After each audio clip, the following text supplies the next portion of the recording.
பாரதிய ஜனதா கட்சியினுடைய கோவை மாநகர் மாவட்ட தலைவர். கடந்த 1998 வருடம் சுமார் 26 ஆண்டுகளுக்கு முன்பு பிப்ரவரி மாதம் 14ஆம் தேதி கோவையை சுடுகாடு ஆக்கிய ஒரு நாள். அதற்கு முக்கியமான காரியகர்த்தா அல்லுமா இயக்கத்தினுடைய தலைவர் SA பாஷாவினுடைய தலைமையிலே 100க்கும் மேற்பட்ட இளைஞர்கள் மிகப்பெரிய அளவிலே சதி திட்டம் தீட்டி கோவையில் பல்வேறு இடங்களிலே குண்டு வைத்து கிட்டத்தட்ட 58க்கும் மேற்பட்ட நபர்கள் உயிர் இறந்தனர். 200க்கும் மேற்பட்ட நபர்கள் இன்றும் 26 ஆண்டு காலமாக இன்றும் மிகப்பெரிய அளவிலே ஊனம் ஏற்பட்டு பாதிப்புக்கு உள்ளாகியுள்ளனர். 1000 கோடிக்கும் மேற்பட்ட சொத்துக்களை இழந்துள்ளனர். 20 ஆண்டு காலக்கும் மேலாக கோவையினுடைய வளர்ச்சியை பின்னுக்கு தள்ளப்பட்ட ஒரு நாள். அந்த நாளினுடைய ஒரு மிகப்பெரிய தீவிரவாதி, இதுக்கு காரணமான காரியகர்த்தா பாஷா என்ற ஒரு நபர். அந்த நபர் கடந்த 3 நாட்களுக்கு முன்பாக இந்த மாதம் டிசம்பர் 16ஆம் தேதி மரணம் அடைகிறான்.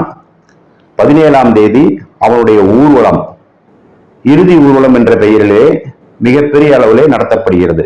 கிட்டத்தட்ட 5000க்கும் மேற்பட்ட நபர்கள் இந்த இறுதி ஊர்வலத்திலே கலந்து கொள்கின்றனர். 2000க்கும் மேற்பட்ட இளைஞர்கள் கலந்து கொள்கின்றனர். 200க்கும் மேற்பட்ட கார்கள், 2000க்கும் மேற்பட்ட இருசக்கர வாகனங்கள் அத்தனையும் இந்த ஊர்வலத்திலே கலந்து கொள்கின்றன. கோவையிலே மைய பகுதியிலே மக்கள் நடமாட்டம் அதிக உள்ள பகுதியிலே மாலை வேளையிலே இது போன்ற ஒரு ஊர்வலத்துக்கு அனுமதி கொடுத்த காவல்துறையையும் தமிழக அரசையும் பாரதிய ஜனதா கட்சியின் சார்பிலே மிகப்பெரிய அளவிலே கண்டிக்கிறோம். இறந்து போன நபர் ஒரு தீவிரவாதி, ஒரு கொலைகாரன், ஒரு பயங்கரவாதி, ஒரு தேச துரோகி.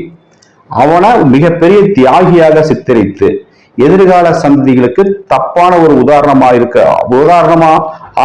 ஆகின்ற மாதிரி அந்த சமுதாயத்தை சார்ந்தவங்கள சித்தரிக்கிறாங்க அவனை தியாகியா. அதற்கு இந்த காவல்துறையும் அரசாங்கமும் துணை போயிருக்குங்கிறதான் எங்களுடைய குற்றச்சாட்டு. அவன் சாகும் பொழுது ஆயுள் தண்டனை பெற்ற ஒரு கைதி, ஆயுள் தண்டனை பெற்ற கைதி மரணம் ஏற்பட்டுச்சுனாக்கா அவங்க குடும்பத்துல பாடியை ஒப்படைப்பாங்க, போலீஸே கொண்டு போய் அடக்கம் செய்யணும். அவங்க குடும்பத்தில் இருக்கக்கூடியவங்க இறுதி காரியங்கள் செய்வாங்க. ஆனா முற்றிலும் மாறுபட்டு ஹாஸ்பிட்டல்ல இருந்து நேரா அவங்க குடும்பத்திட்ட அந்த பாடியை கொடுத்து அந்த பாடி வீட்டுல கொண்டு போய் வச்சு கோவை அல்லாது அருகாமையில் இருக்கக்கூடிய கேரளா, கர்நாடகா, பாண்டிச்சேரி உட்பட்ட பல பகுதிகளிலிருந்து தேடப்படக்கூடிய குற்றவாளிகள், தேசிய புலனாய்வு முகமையால் தேடப்படக்கூடிய குற்றவாளிகள், ஏற்கனவே பல்வேறு வழக்குகள், கொலை, கொள்ளை போன்ற வழக்குகள், ஆழ்கடத்தல் போன்ற வழக்குகளை தலைமறைவாக இருக்கக்கூடிய பயங்கரவாதிகள், இவர்கள் அத்தனை பேருமே அந்த இறுதி ஊர்வலத்தில் கலந்து கொள்கின்றனர். அதுக்கு உண்டான ஆதாரம் எல்லாமே இருக்குது, காவல்துறையிடம் இருக்குது, எங்க இடத்திலேயும் இருக்குது. அந்த வீடியோ வந்திருக்குது. அதுபோக பிரிவினை பேசக்கூடிய அரசியல்வாதிகள், விடுதலை சிறுத்தைகள் கட்சியினுடைய வன்னியரசு MLA, நாம் தமிழர் கட்சியினுடைய சீமான், கொங்கு கட்சியினுடைய தனியரசு, முஸ்லீம் லீக்கினுடைய அப்துல் சமது, இது போன்ற எண்ணற்ற கட்சியினுடைய நபர்கள் அத்துணை பேரும் அவன் ஏதோ தியாகி போன்று அவனுடைய ஊர்வலத்தில் கலந்து கொண்டு அஞ்சலி செலுத்தி வருவனர். இது பார்க்கக்கூடிய பொதுமக்கள் ஏதோ பாஷா என்கிற நபர் இஸ்லாம் மதத்தினுடைய ஒரு மிகப்பெரிய தலைவராகவும் அந்த சமுதாயத்தினுடைய மிகப்பெரிய ஒரு தியாகியாகவும் எதிர்கால சந்ததியினர் நினைத்துக் கொள்ளக்கூடாது. அந்த ஊர்வலத்தில் கலந்து கொண்ட 2000 இளைஞர்கள், அவங்களாம் ஸ்கூல்ல படிக்கிறவங்க, காலேஜில் படிக்கிறவங்க, அவங்களாம் ஸ்டேட்டஸ் வச்சிருக்கிறாங்க. பாஷா பாயினுடைய ஊர்வலத்துல நாங்க கலந்து கொண்டோம், பெருமை அடைகிறோம். பாஷாவை தீவிரவாத செயலில் ஈடுபட்டு ஒரு 50 பேர்த்த கொண்டு போட்டு போய் கொலை குற்றமா சாட்டப்பட்ட ஒரு நபர், அவனை ஒரு ரோல் மாடலா எடுத்துக்கிட்டாக்கா எதிர்கால சந்ததி என்ன ஆகும்?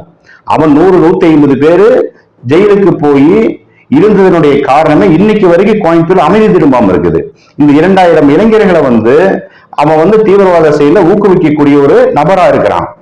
அந்த ஒரு செயல், அந்த இறுதி ஊர்வலம் இந்த மாதிரி தீவிரவாத செயலில் ஈடுபட்டா அரசாங்கமே நம்ம ராஜ மரியாதையோட காவல்துறையினுடைய பாதுகாப்புல போய் அடக்கம் பண்ணுவாங்கன்னு சொல்லி ஒரு தப்பான முன்னுதாரணம் அந்த இஸ்லாமிய இளைஞர்களுடைய மனசுல புகுந்துச்சுன்னு சொல்லி சொன்னோம்னாக்கா கோவையினுடைய அமைதி மட்டுமில்ல, தமிழகத்தினுடைய அமைதி மட்டுமில்ல, இந்தியாவினுடைய அமைதியே சீர்குலைந்து போகக்கூடிய ஒரு காரணம் இருக்குது. அதனாலதான் பாரதிய ஜனதா கட்சி இந்த விஷயத்தை கையில் எடுக்கிறோம்.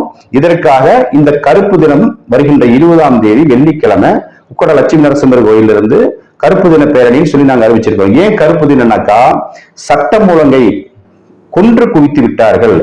அந்த பயங்கரவாதிக்கு, கொலைகாரனுக்கு இறுதி ஊர்வலத்தில் 5000 பேர் கலந்து கொள்வதற்கு அனுமதி கொடுத்த அரசாங்கமும் காவல்துறையும் சேர்ந்து கோவையினுடைய சட்டம் ஒழுங்கை கொன்று விட்டார்கள். எனவே செத்து போன சட்டம் ஒழுங்குக்கு நாங்க கருப்பு தினம் அனுசரிக்கிறோம். கருப்பு தின பேரணியானது 20ஆம் தேதி டிசம்பர் மாசம் 20ஆம் தேதி வெள்ளிக்கிழமை மாலை 5 மணி அளவிலே உக்கரம் லட்சுமி நரசிம்மர் கோயிலிருந்து ஆரம்பிச்சு காமராஜபுரத்தில் இருக்கக்கூடிய பட்டத்தரசம்மன் கோயில் வரைக்கும் ஊர்வலமாக வருகின்றோம். இந்த ஊர்வலத்திற்கு தமிழக பாரதிய ஜனதா கட்சியினுடைய மாநில தலைவர் மரியாதைக்குரிய அண்ணாமலை அவர்களும், இந்துடைய மாநில தலைவர் மரியாதைக்குரிய காளேஸ்வரராஜி அவர்களும் கலந்துக்கிறாங்க. அதனால கோவையில் இருக்கக்கூடிய பொதுமக்கள், வணிகர்கள், விவசாயிகள் அத்தனை நபர்களும் இது கலந்துக்கணும்னு கேட்டுக்கிறோம். அவசியம் கலந்து கொள்வோம். ஒன்று வருவோம், வென்று தீர்வோம். நன்றி.